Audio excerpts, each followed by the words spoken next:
रहीम अस्सलाम वालेकुम। Third video Photoshop की एक कोर्स की स्टार्ट करते हैं और इस वीडियो में हम बेसिक टूल बार जो है इसके इम्पॉर्टेंट टूल्स को डिस्कस करेंगे कि ये टूल्स कैसे यूज़ होते हैं और किस मकसद के लिए यूज़ होते हैं। इसमें हम डिटेल कोई प्रोजेक्ट बेस लर्निंग नहीं करेंगे, बल्कि ये वाली वीडियो जो है वो बेसिक कंसेप्ट्स की लास्ट वीडियो होगी और नेक्स्ट वीडियो से हम हर वीडियो के अंदर एक प्रोजेक्ट बनाएंगे और उससे आपको प्रोजेक्ट बेस्ड लर्निंग का एहसास भी होगा और आपको ये पता चलेगा कि जब भी आपके पास कोई भी प्रोजेक्ट आता है तो आप उसको किस तरह से कंप्लीट और डिलीवर करेंगे। तो सबसे पहले हम टूल बार को स्टडी करते हैं। टूल बार को स्टडी करने के लिए हम फाइल में जाते हैं, न्यू ओपन करते हैं और यहाँ पे हम 500 की विड्थ का ही एक बना लेते हैं कैनवस और ये आ जाता है हमारे पास एक डॉक्यूमेंट। इस पर डबल क्लिक करके इसको लेयर का लॉक ख़त्म करते हैं और फिर यहाँ पे हम अपने बेसिक टूल्स को जो कि बहुत ज़्यादा यूज़ हो रहे होते हैं उनको हम स्टडी करते हैं। सबसे पहले आपके पास मूव टूल है और मूव टूल आपको पता ही है कि ये जब हम सिलेक्ट करते हैं तो कोई भी चीज़ जो है उसको पिक करने के लिए, मूव करने के लिए, रोटेट करने के लिए इस तरह ये टूल यूज़ होता है। ठीक है, जब आप किसी भी टूल पे क्लिक करते हैं तो उससे रिलेटेड ऑप्शंस जो हैं वो ऊपर भी यहाँ पे शो हो जाते हैं और इन ऑप्शंस को डिफरेंट मकासद के लिए यूज़ किया जा सकता है। ठीक है, और यहाँ पे आप देख सकते हैं शो ट्रांसफॉर्म कंट्रोल। अगर यहाँ से हम इनेबल करते हैं तो ये शो ट्रांसफॉर्म कंट्रोल्स भी इनेबल हो जाते हैं और इसको फिर हम डॉक्यूमेंट को रोटेट भी कर सकते हैं। ठीक है, लेकिन ट्रांसफॉर्म टूल की मैंने आपको शॉर्टकट की बताई थी कंट्रोल टी, तो उसको यूज़ कर लिया करें और फिर इंटर करते हैं तो हम ट्रांसफॉर्म टूल से बाहर निकल आते हैं। सेकंड टूल जो है वो ये रेक्टेंगुलर मर्क्यू टूल है और इसके अंदर डिफरेंट किस्म के आपके पास ऑप्शंस आते हैं। एम प्रेस कर सकते हैं आप इसको सिलेक्ट करने के लिए, शॉर्टकट की है, और एम ही इसकी शॉर्टकट की है एलिप्टिकल मर्क्यू टूल की भी। अगर आप कोई स्क्वायर ये सर्कल वगैरह बनाना चाह रहे हैं, जब इस पर हमने क्लिक किया तो इसके भी ऑप्शंस आपको यहाँ पे नज़र आ रहे हैं। डिफरेंट किस्म के ऑप्शंस यहाँ पे ओपन हो जाते हैं और यहाँ पे आप देख सकते हैं कि इसके ऑप्शंस के साथ ये भी कुछ चीज़ें यहाँ पे add to selection, subtract from selection वगैरह आ चुके हैं और इनको हम देखते हैं कैसे यूज़ होते हैं ये। तो फॉर एग्जांपल हम यहाँ पे एक रेक्टेंगल बनाते हैं, जैसे कि आपको पता है इसकी रेक्टेंगल जब भी हमने बनाई तो ये इसी लेयर पे बन जाती है। तो फिर आपको मैंने ये बताया था कि ये प्रॉब्लम देगी। हम कंट्रोल डी करते हैं, डी सेलेक्ट, एक नई लेयर बनाते हैं यहाँ पे और रेक्टेंगल बनाते हैं। कलर फिल करने के लिए कलर को चूज़ करेंगे, Alt backspace, colour fill हो गया, control D for D select. ठीक है, तो ये अब हमने एक लेयर बना ली। अगर हम एक और लेयर बना लेते हैं और फिर इस लेयर पे हम इस तरह से एक और रेक्टेंगल बना लेते हैं तो इसको भी हम कलर जो है वो दे देते हैं, कोई और कलर दे देते हैं, alt back space control D. तो अब ये दो रेक्टेंगल्स बन गए। अगर इन दोनों लेयर्स को हम सिलेक्ट करें ऐसे और यहाँ पे ये वाला टूल यूज़ करें तो ये मर्ज कर देगा इन दोनों रेक्टेंगल्स को। तो ये चूँकि ऑलरेडी मर्ज हैं तो ये इसी तरह से आपको नज़र आ रही हैं। ठीक है, तो एनी हाउ इस टूल को हम यहाँ पे इतना ज़्यादा यूज़ नहीं करेंगे तो इसलिए इसको स्टडी नहीं करते। मैंने आपको बताया था कि जब भी आपने रेक्टेंगल, एलिप्स वगैरह बनानी हो तो आप ये वाले टूल्स यूज़ किया करें जिसमें ऑटोमेटिक एक नई लेयर बन जाती है। उसके बाद आ जाता है हमारे पास टूल मैजिक वाइंड टूल और क्विक सिलेक्शन टूल। इसके लिए W जो है वो हार्ड की है। कीज़ आपको यहाँ पे लिखी हुई भी नज़र आ रही होती हैं, लेकिन इसकी कीज़ सारी याद करना बहुत मुश्किल होता है क्योंकि हम डिफरेंट सॉफ्टवेयर पे काम कर रहे होते हैं तो हर सॉफ्टवेयर की की को याद करना बहुत मुश्किल है। तो फोटोशॉप के अंदर बेसिक कीज़ आपको पता होनी चाहिए। Alt backspace for colour fill, D for transform, D for D select, और इस तरह से control Alt G for multiple undo. ठीक है, तो इस टूल को देखते हैं जी ये कैसे काम करता है। तो ये बड़ा ज़बरदस्त टूल है। इसकी मदद से आप किसी भी सिलेक्टेड कलर एरिया को सिलेक्ट कर सकते हैं। जैसे कि अभी हमने इधर क्लिक किया तो वाइट एरिया सारे का सारा सिलेक्ट हो गया। इसकी प्रैक्टिकल इम्प्लीमेंटेशन देखने के लिए हम एक इमेज ले आते हैं यहाँ पे, और इस इमेज को हम नए टैब में ओपन कर लेते हैं। यहाँ पे ड्रैग करते हैं तो ये एक नए टैब में ओपन हो जाएगी।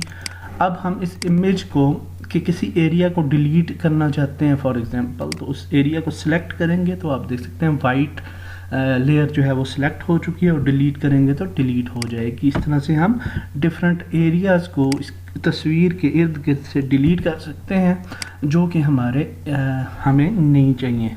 और इसी तरह से आप देख सकते हैं एक जैसे कलर्स को ये सिलेक्ट करता है। तो आप शिफ्ट प्रेस करके मल्टीपल सिलेक्शंस भी कर सकते हैं, ठीक है, ऐसे, और फिर इनको डिलीट किया जा सकता है। क्विक सिलेक्शन टूल में एक प्रॉब्लम भी होता है कि अगर आप फॉर एग्जांपल यहाँ से कई दफ़ा ऐसे होता है कि एक जैसा कलर जो होता है, फॉर एग्जांपल इधर हमने अभी किया तो यहाँ से ये ब्लैक हेयर्स भी इसके सिलेक्ट हो गए, ठीक है, तो हम डिलीट करेंगे तो ये भी डिलीट हो जाएंगे। तो इसके सलूशन के लिए फिर हमारे पास टूल है, हाँ, यही वाला क्विक सिलेक्शन टूल। तो इससे क्या होता है कि आप अपने एरिया को सिलेक्ट कर लेंगे जो आपको चाहिए होगा, और अगर इररेलेवेंट एरिया आपका सिलेक्ट हो गया, मसलन हमें बाल सिलेक्ट करने थे और ये वाला एरिया भी, तो आल्ट प्रेस करके आप इस एरिया को डी सिलेक्ट कर सकते हैं, ठीक है, ऐसे। तो इसके अंदर आप जो है वो परफेक्शन ला सकते हैं अपने ऑब्जेक्ट सिलेक्शन में। तो ये दो टूल थे, इनको आगे जाके हम प्रॉपर जब काम होगा तो उसके अंदर ये बार बार इस्तेमाल होंगे प्रोजेक्ट्स के अंदर। तो अब जी हम आ जाते हैं, कंट्रोल डी करते हैं, डी सिलेक्ट, और बैक पे जाते हैं। ये हमारे पास टूल आ जाता है जी, इसको बोलते हैं lasso tool, polygonal lasso tool और मैग्नेटिक लेसो टूल। एल इसके लिए शॉर्टकट की होती है। तो इसका फ़ायदा ये होता है कि आप किसी एक सिलेक्ट कर सकते हैं किसी स्पेसिफिक एरिया को, ठीक है। तो मसलन हमने सबसे पहले ये लेसो टूल चूज़ किया, तो इसमें सिलेक्शन ऐसे बनानी होती है कि आपने माउस से इस तरह खुद कटिंग करनी होगी, और लेफ़्ट माउस क्लिक से ऐसे आप उसको छोड़ेंगे नहीं। जब आपने छोड़ दिया तो ये एरिया सिलेक्ट हो जाएगा, ठीक है। तो फिर आप इसको मूव करने के लिए डेफिनेटली आपको मूव टूल पे पहले क्लिक करना है, फिर इस एरिया को आप मूव कर सकते हैं। इसको डिलीट किया जा सकता है या डुप्लीकेट या कुछ भी इसके साथ किया जा सकता है। तो इसके बाद हमारे पास आ जाता है पॉलीगॉनल लेसो टूल। ये भी उसी तरह का है सिलेक्ट करने के लिए, लेकिन ये पॉलीगॉन्स की सूरत में आपके एरिया को सिलेक्ट करता है। ऐसे नोड्स आप क्रिएट करते हैं, जहाँ भी आपने नोड क्रिएट करना है वहाँ लेफ़्ट क्लिक करते हैं, और इस तरह से आपने सिलेक्शन बना लेनी होती है, और मूव टूल से उस सिलेक्शन को आप मूव कर सकते हैं।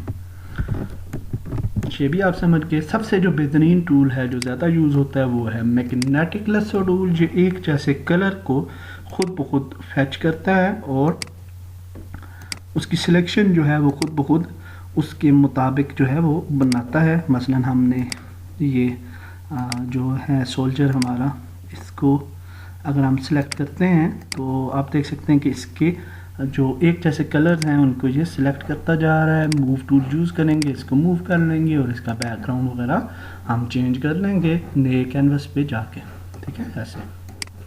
तो आपने देखा कितना आसान है फ़ोटोशॉप के अंदर किसी भी चीज़ को सिलेक्ट डी सिलेक्ट करना और उस पर काम करना।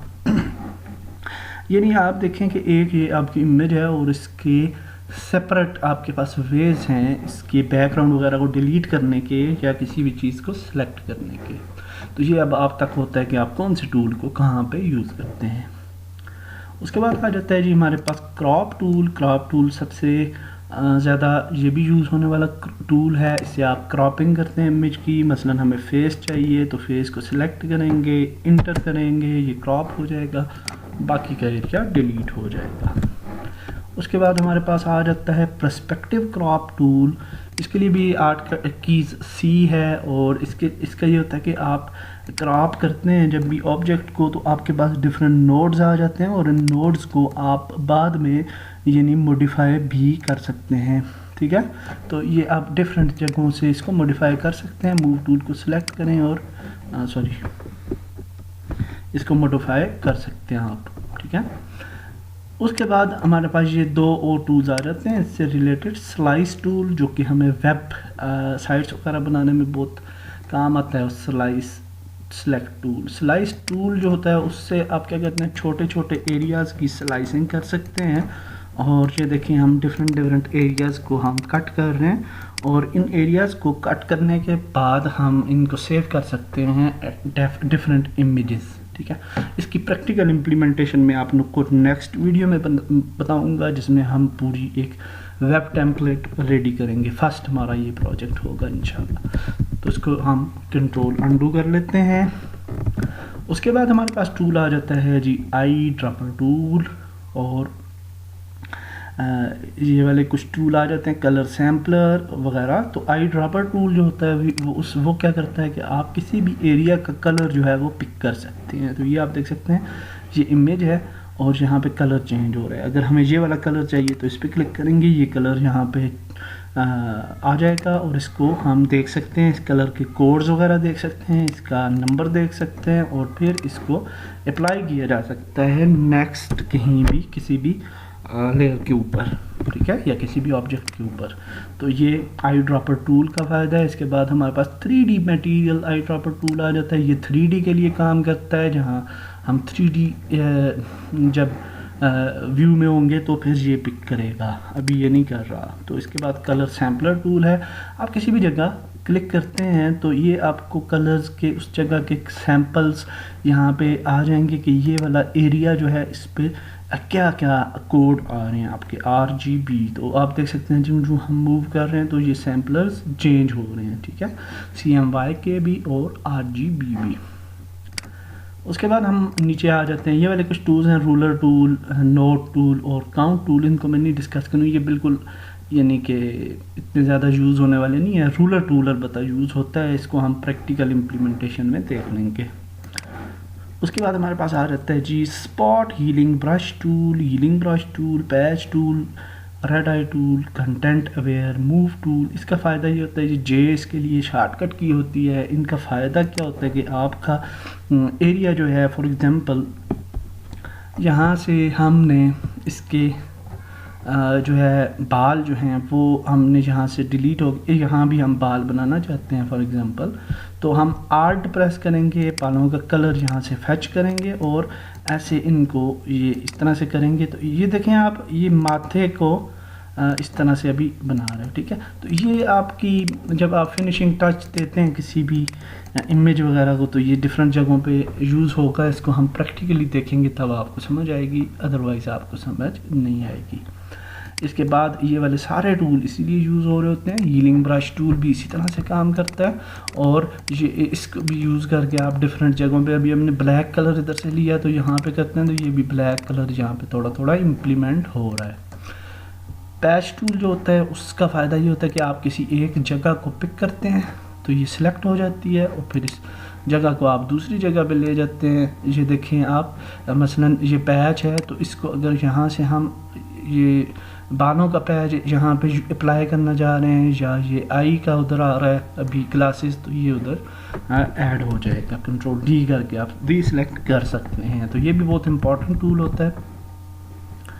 उसके बाद हमारे पास आ जाते हैं ब्रश टूल जो होता है वो डेफिनेटली ब्रशेस के लिए है। आपके पास जब भी आप इसको ब्रश टूल को चूज़ करेंगे तो टॉप पे डिफरेंट किस्म के ब्रशेस आ जाते हैं। यहाँ पे आप ऑनलाइन भी ब्रशेस को सिलेक्ट कर सकते हैं। सबसे पहले ये ब्रश, मसलन हम एक सिंपल सा ब्रश देखते हैं तो यहाँ से आप कलर चूज़ करेंगे और ये बस आप ब्रशिंग करना शुरू कर देंगे। तो इस तरह से ब्रश काम करेगा। ब्रश का कोई और आप सैंपल लेना चाह रहे हैं, फॉर एग्जांपल आप एक सीनरी बना रहे हैं, उसमें ग्रास वगैरह बनाना चाह रहे हैं, तो ये ग्रास का ब्रश सिलेक्ट करेंगे और ऐसे आप ग्रास बना लेंगे किसी भी सरफेस पे, ठीक है।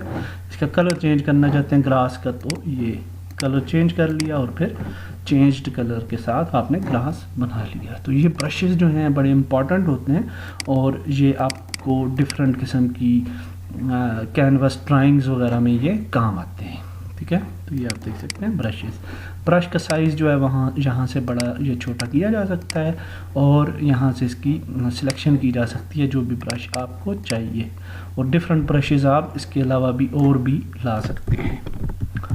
तो मसलन इसमें अगर आप देखें फॉर एग्ज़ाम्पल हम चलें यही वाला जो ब्रश सिलेक्टेड है तो यही चूज़ करते हैं और यहाँ पे लिखते हैं जी मोहम्मद फॉर एग्ज़ाम्पल, और ये लिखा तो अब ये देखिए थोड़ा सा बड़ा अच्छा जो है वो लिखने होता है इस पर, हालांकि मेरी उर्दू की राइटिंग गंदी है। तो उसके बाद आ जाते हैं जी हम डिफरेंट पेंसिल टूल है। पेंसिल टूल जो होता है वो भी ब्रश टूल की तरह ही है, और आप यहाँ से पेंसिल के लिए भी पेंसिल नोड कोई भी चूज़ कर सकते हैं और फिर पेंसिल से आप इस तरह से ड्राइंग कर सकते हैं, ठीक है। और मोड भी इसका होता है, इसको हम बाद में स्टडी करेंगे, अदरवाइज़ आप जो है कंफ्यूज हो जाएंगे। पेंसिल के साथ ब्रशेस के साथ भी ये ऑप्शन था और यहाँ भी ये ऑप्शन है, इसको क्लिक करते हैं तो आपके पास मज़ीद ऑप्शंस आ जाते हैं प्रीसेट्स के, और यहाँ से आप देख सकते हैं और भी मल्टीपल आपके पास जो है ना वो ऑप्शंस आ जाते हैं। ये जैसे देखें dual brush, colour dynamics, transfer वगैरह वगैरह बहुत ज़्यादा ऑप्शंस हैं। मसलन इसको हम सिलेक्ट करते हैं और ऐसे करते हैं तो ये थोड़ा सा डिफरेंटली काम करेगा। ये डबल ब्रश है तो ये इससे गाढ़ा है, ठीक है। ब्रशेस को भी हम डेफिनेटली प्रैक्टिकली देखेंगे तभी हमें समझ आएगी। इसमें ये दो टूल्स जो हैं इनको भी प्रैक्टिकली देखेंगे तब समझ आएगी, इसको अभी इधर डिस्कस नहीं करते। नेक्स्ट टूल आ जाता है clone stamp tool. Clone stamp tool बड़ा एक यूनी ज़बरदस्त टूल होता है, इसको मैं अक्सर यूज़ करता हूँ। इसका ये फ़ायदा होता है कि आप किसी भी इमेज में से कलर को पिक करते हैं और उसको फिर ऐसे पेंट करते रहते हैं, ठीक है। तो ये बड़ा इम्पॉर्टेंट है। मसलन आपके पास ये कान है और फॉर एग्ज़ाम्पल इसको हम छोटा कर लेते हैं पहले, और ये जो कान है ये इधर से थोड़ा सा कट जाता है, ठीक है। तो आप चाहते हैं कि वो कटा हुआ कान जो है वो हम खुद ही बना लें, तो उसको आप क्या करेंगे, यहाँ से कलर को पिक करेंगे और ऐसे इसको बना लेंगे, ठीक है। तो ये आप देख सकते हैं कितनी इम्पॉर्टेंट टूल है, तो ये भी हमें बहुत ज़्यादा काम आएगा आगे चल के। उसके बाद हमारे पास आ जाता है हिस्ट्री ब्रश टूल। ये भी ब्रश टूल ही की एक किस्म है, इसके अंदर भी ब्रशेज़ आ जाते हैं और आप इनसे भी ब्रशेज़ कर सकते हैं। लेकिन ये जो हिस्ट्री ब्रश टूल है ये 3D वगैरह पे ज़्यादा यूज़ होता है, और इसको भी हम हिस्ट्री ब्रश टूल को, आर्ट हिस्ट्री ब्रश टूल को भी प्रैक्टिकल स्टडी करेंगे। उसके बाद रबर टूल आ जाता है, इरेज़र टूल। इरेज़र टूल जब आप सिलेक्ट करते हैं तो किसी भी एरिया को रब किया जा सकता है। अब आप देखें इसका बैकग्राउंड डिलीट करने का ये भी एक तरीका है। अगर आप रबर टूल को यूज़ करते हैं तो भी आप इसका बैकग्राउंड डिलीट कर सकते हैं ऐसे, ठीक है। इरेज़र जो बैकग्राउंड इरेज़र टूल है वो भी इसी तरह से काम करता है, उसमें भी कोई इतना डिफरेंस नहीं होता, वो भी बैकग्राउंड को डिलीट करता है। और आपके पास मैजिक इरेज़र टूल है तो ये थोड़ा सा डिफरेंटली काम करता है। आप किसी भी एरिया को सिलेक्ट करके क्लिक करेंगे तो वो एरिया एक जैसा एरिया जो है इस तरह से रब होगा, ठीक है। तो ये रबर टूल था, इरेज़र टूल था जिसको हमने स्टडी किया। उसके बाद ग्रेडियंट टूल आ जाता है। ग्रेडियंट टूल क्या होता है कि आप किसी भी यहाँ से ग्रेडियंट टूल को सिलेक्ट करते हैं और इसमें फॉर एग्जांपल हमने कलर फिल करना है तो यहाँ से आपके पास डिफरेंट सैम्पल्स आ जाते हैं। हम ये वाला कलर फॉर एग्जांपल चूज़ करना चाह रहे हैं, इसको सिलेक्ट किया और यहाँ से हमने इसको ऐसे ड्रैग किया तो ये कलर फिल हो जाएगा एज ए ग्रेडियंट इस सरफेस इस लेयर के अंदर, ठीक है। तो ये भी बड़ा इंपॉर्टेंट टूल है। पेंट बकेट टूल जो होता है वो किसी स्पेसिफिक एरिया के अंदर, मसलन आप देखें कि ये हमने कलर फिल पिक किया तो ये अभी इस येलो को चेंज करना चाह रहे हैं, इस पर क्लिक करते हैं, यहाँ पे क्लिक करते हैं, यहाँ पे क्लिक करते हैं, तो ये इन स्पेसिफिक एरिया में ये भी बड़ा काम आएगा हमें आगे चल के। 3D मटेरियल ड्रॉप टूल है वो यहाँ पे काम नहीं करेगा, 3D इन्वायरमेंट में काम करेगा।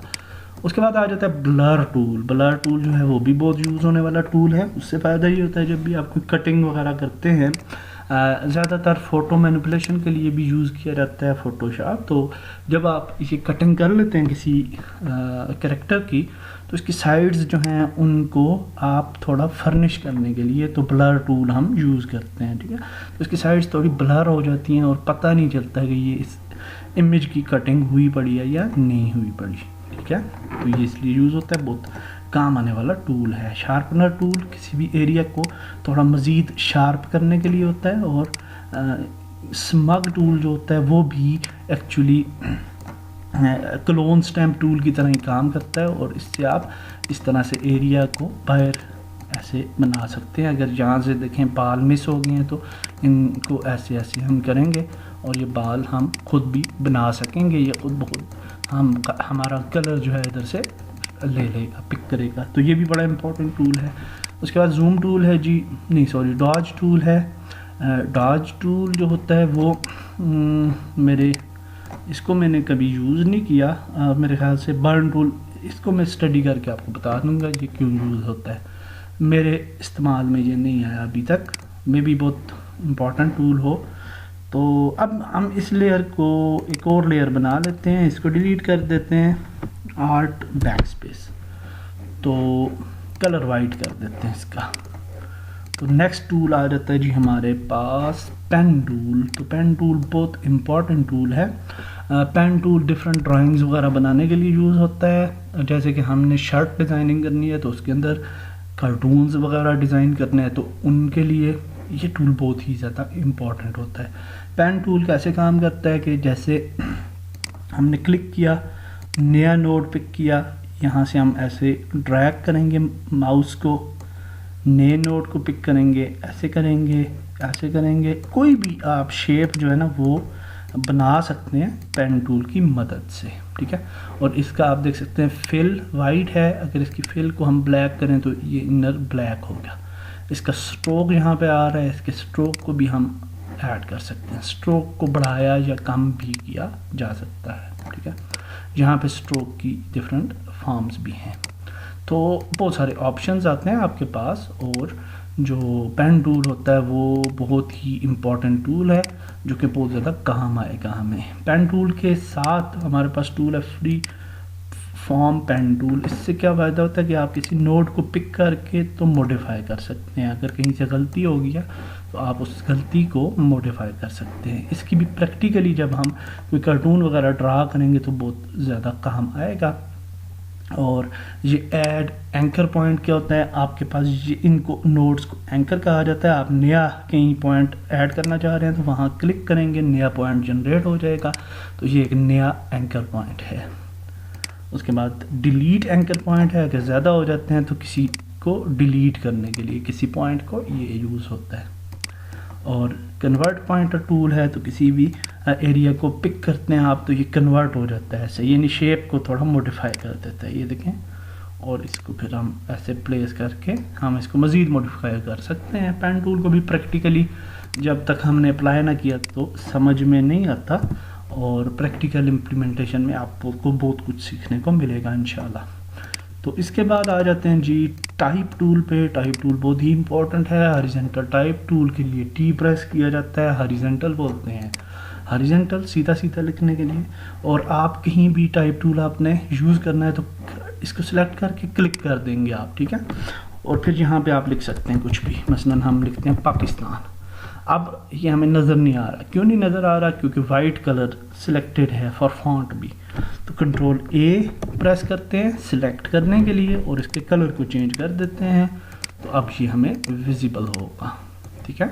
कंट्रोल टी प्रेस करेंगे इसको भी ट्रांसफॉर्म करने के लिए, शिफ्ट प्रेस करके इसको छोटा कर सकते हैं, या आप इस टेक्स्ट को सिलेक्ट करके यहाँ से भी इसके फॉन्ट साइज़ को बड़ा या छोटा किया जा सकता है। इसके जब हम इसको सिलेक्ट करते हैं तो MS वर्ड की तरह आपके पास डिफरेंट ऑप्शंस आ जाते हैं, और आप कोई भी टेक्स्ट स्टाइल जो है वो आप फॉन्ट स्टाइल जो है वो चूज़ कर सकते हैं। और आपके पास इंटरनेट पे बहुत बेतहाशा जो हैं वो फॉन्ट स्टाइल्स भी अवेलेबल होते हैं, और उनमें से भी पिक किया जा सकता है कोई भी फॉन्ट स्टाइल। मसलन मैंने एक फॉन्ट यहाँ से इंटरनेट से डाउनलोड किया था जिसको मैं यूज़ करता हूँ अक्सर, तो अभी इसमें मुझे वो नज़र नहीं आ रहा, एनी हाउ ये है। तो इसको अगर हम यूज़ करें, ये अभी फॉन्ट है जो कि मैंने इंटरनेट से पिक करके यहाँ पे फ़ोटोशॉप में इंस्टॉल कर लिया था, तो ये हम यूज़ कर सकते हैं डिफरेंट जगहों पे। तो इसी तरह और भी फॉन्ट्स आपको मिल जाएंगे अच्छे अच्छे। इसके बाद टाइप टूल का वर्टिकल टाइप टूल भी है, ये वर्टिकली लिखेगा, ठीक है। तो लेकिन हॉरिजॉन्टल टाइप टूल में आप ये देख लें कि जब हमारे पास ये टूल को दोबारा से इसको टेक्स्ट को सिलेक्ट करने के लिए टी को प्रेस करेंगे और यहाँ पे क्लिक करेंगे, आप इसको सिलेक्ट करते हैं तो टाइप टूल जो होता है इसमें कुछ और ऑप्शंस भी हैं, मसलन शार्प, यहाँ से आप स्ट्रॉन्ग शार्प वगैरह कर सकते हैं अपने टेक्स्ट को। यहाँ से left line, centre line, right line कर सकते हैं। और ये टेक्स्ट का एक ऑप्शन है जिस पे आप क्लिक करेंगे तो आपके पास डिफरेंट किस्म के स्टाइल्स आ जाते हैं। तो आपने देखे होंगे काफ़ी इस तरह के फॉन्ट्स जो कि टेक्स्ट किसी सर्कल के अंदर इस तरह से लिखे हुए आ जाते हैं। ये देखें, ये एक सर्कल की तरह का बन गया, आपके अंदर लिखे हुए आएंगे, ठीक है, ऐसे। और फिश आई की तरह इस तरह से लिखे हुए आ सकते हैं। वर्टिकल करेंगे तो ये ऐसे वर्टिकल लिखा हुआ आ गया, डिस्टॉर्ट हो गया तकरीबन। और राइज लिखेंगे तो ऐसे। तो ये डिफरेंट स्टाइल्स हैं जिनको आप अप्लाई कर सकते हैं डिफरेंट पर्पसेस के लिए, ठीक है। तो उसके बाद जी वर्टिकल टाइप टूल जो होता है उसको आप लिख के तो वर्टिकली जो है वो लिख सकते हैं। मसलन ऐसे, ये फॉर एग्जांपल हम यहाँ पे लिखते हैं और लिखते हैं पाकिस्तान, तो ऐसे लिख सकते हैं आप, ठीक है। तो ये भी बड़े मज़े का टूल है। और उसके बाद आ जाता है जी आपके पास ये वाला tool, path selection tool. Path selection tool actually move tool से मिलता जुलता आपको नज़र आ रहा है, लेकिन इसका फ़ायदा ये होता है कि ये आपके जो पेन टूल होता है, जब हम पेन टूल पे काम करते हैं तो उसके पाथ्स को सिलेक्ट करने के लिए ये यूज़ होता है। मसलन ये पेन टूल है और हमने ये पेन टूल यूज़ किया, ये पाथ सिलेक्शन टूल को हम सिलेक्ट करेंगे तो इस पाथ को, खैर हमने भी कोई वो बनाया ही नहीं है ख़ास ऑब्जेक्ट, तो ये है अभी मसलन। और पाथ सिलेक्शन टूल को सिलेक्ट करके इस पाथ को फिर हम ऐसे मूव करेंगे और ये एक्चुअली इस पे अगर हाँ डबल क्लिक करेंगे तो ये देखें इसके नोड इधर अपीयर हो गए हैं। तो ये टूल इसलिए काम करता है, तो इसको फिर आप मॉडिफाई कर सकते हैं, ठीक है। तो ये इसलिए यूज़ होता है पाथ सिलेक्शन टूल। उसके बाद आ जाता है जी हमारे पास स्टैंडर्ड टूल्स आ जाते हैं जिनके अंदर हमारे पास रेक्टेंगल है, सर्कल है, इलिप्स है, राउंडेड रेक्टेंगल वगैरह हैं। तो इनको यूज़ करने का तरीका ये होता है कि रेक्टेंगल को चूज़ करें, बना लें, ठीक है। तो जब आप रेक्टेंगल बनाते हैं तो यहाँ पे आपके पास प्रॉपर्टीज़ आ जाती हैं। कई दफ़ा ये प्रॉपर्टीज़ नहीं भी ओपन होती, कुछ लड़कों के पास तो इन प्रॉपर्टीज़ को लाया जा सकता है और ये प्रॉपर्टीज़ जो हैं वो यहाँ से आ जाएंगी। आई थिंक ये यहाँ पे भी नहीं आ रहा इसका ऑप्शन, तो यहाँ विंडो से चूज़ करके ये प्रॉपर्टीज़ इधर से आप ओपन कर सकते हैं, ठीक है, अगर ये नहीं आ रहा तो। अब जब ये प्रॉपर्टीज़ ओपन होती हैं तो यहाँ पे आपके पास डिफरेंट ऑप्शंस हैं। यहाँ से आप स्ट्रोक बढ़ा सकते हैं, ये प्रॉपर्टीज़ ऊपर भी यहाँ भी शो हो रही हैं, ठीक है। तो इसको आप कार्नर दे सकते हैं, मसलन इसको हम 25 कार्नर देते हैं तो अभी आप देखिएगा सब चारों तरफ से कार्नर आ जाएगा, ठीक है। ये देखें, इसकी वजह ये है कि ये जो है ना आपके पास ये लिंक सिलेक्टेड है, ठीक है। इसको अगर आप एक साइड से देना चाह रहे हैं कार्नर तो इसको डी सेलेक्ट करेंगे और एक साइड से कार्नर दे देंगे, ठीक होगा। तो इस तरह से हम डिफरेंट शेप्स जो हैं वो बना सकते हैं। यहाँ पे आप देख सकते हैं शेप है, पाथ है, पिक्सल्स है, इसको हम डिस्कस करेंगे कि ये क्यों इस तरह से डिफरेंट ऑप्शंस हैं। इसी तरह से राउंडेड रेक्टेंगल टूल है, ये ऐसे यूज़ हो रहा है जी। इसके बाद आपके पास इलिप्स टूल है, ये भी आप सर्कल वगैरह बनाने के लिए यूज़ करते हैं। उसके बाद जो है आपके पास पॉलीगॉन टूल है, ये पॉलीगॉन्स आप बनाने के लिए यूज़ करते हैं। पॉलीगॉन्स बनाने के लिए जब हमने कोई पॉलीगॉन बनाई तो ये आप देख सकते हैं 3 कोनों वाली पॉलीगॉन ये बनी है, ट्रायंगल। तो इसकी वजह ये है कि यहाँ पे इसको सिलेक्ट किया, ऊपर देखेंगे साइड्स इसकी 3 आ रही हैं। इसको अगर आप 7 करते हैं तो फिर बनाएंगे तो 7 साइडेड वाली पॉलीगॉन बनेगी, ठीक है। तो इस तरह से आप बना सकते हैं डिफरेंट शेप्स। उसके बाद आपके पास आ जाता है line tool. Line tool simple tool है जिससे हम लाइंस वगैरह ड्रा करते हैं। लाइंस जब भी ड्रा की जाती हैं उनकी विड्थ को स्ट्रोक को, तो ये है इसकी विड्थ को यहाँ से नहीं बढ़ा सकते हम। यहाँ पे अगर आप जाएंगे तो डिफरेंट किस्म के आपके पास ऑप्शंस आ जाते हैं। यहाँ से हम लाइन के ऑप्शंस जो हैं वो चूज़ कर सकते हैं और बना सकते हैं नई लाइन। इसको जूम करेंगे तो ये इस तरह से नज़र आएगी, ठीक है। उसके बाद जी हमारे पास पेन टूल आ जाता है। हैंड टूल, हैंड टूल क्या होता है, किसी भी कैनवस को ऐसे रोटेट करने के लिए। अभी हमारे पास ऑब्जेक्ट्स ज़्यादा है नहीं है तो इसलिए ये फिर हमें ज़रूरत नहीं है। रोटेट व्यू टूल है, व्यू जो होता है आपका उसको रोटेट करने के लिए ऐसे, ठीक है। तो ये रोटेट होगा। तो इसके बाद आपके पास आ जाता है, ये ज़्यादा यूज़ नहीं होता लेकिन ये है कि पता होना चाहिए आपको। तो उसके बाद आ जाता है आपके पास जूम टूल। जूम टूल जो होता है वो उसको जी से आप करते हैं सिलेक्ट, और फिर अगर आप लेफ़्ट क्लिक करेंगे तो जूम होगा, राइट क्लिक करेंगे तो नहीं जूम होगा, फिर आपको ये चूज़ करना पड़ेगा और फिर क्लिक करेंगे तो जूम आउट हो जाएगा।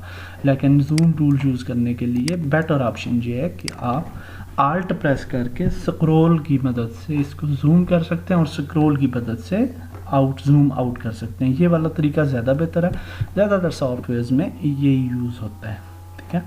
तो ये बेसिक टूल्स थे जो कि मोस्ट इम्पॉर्टेंट टूल्स हैं, हमें बार बार काम आने वाले, उसको हमने एक ओवरव्यू उनका ले लिया और अब हम हमारा बेसिक काम ख़त्म हो गया। नेक्स्ट वीडियो से हम अपने 1 by 1 प्रोजेक्ट्स डिफरेंट बनाने शुरू कर देंगे और आपको इंशाल्लाह बहुत कुछ सीखने को मिलेगा। Thank you very much. अल्लाह हाफिज़।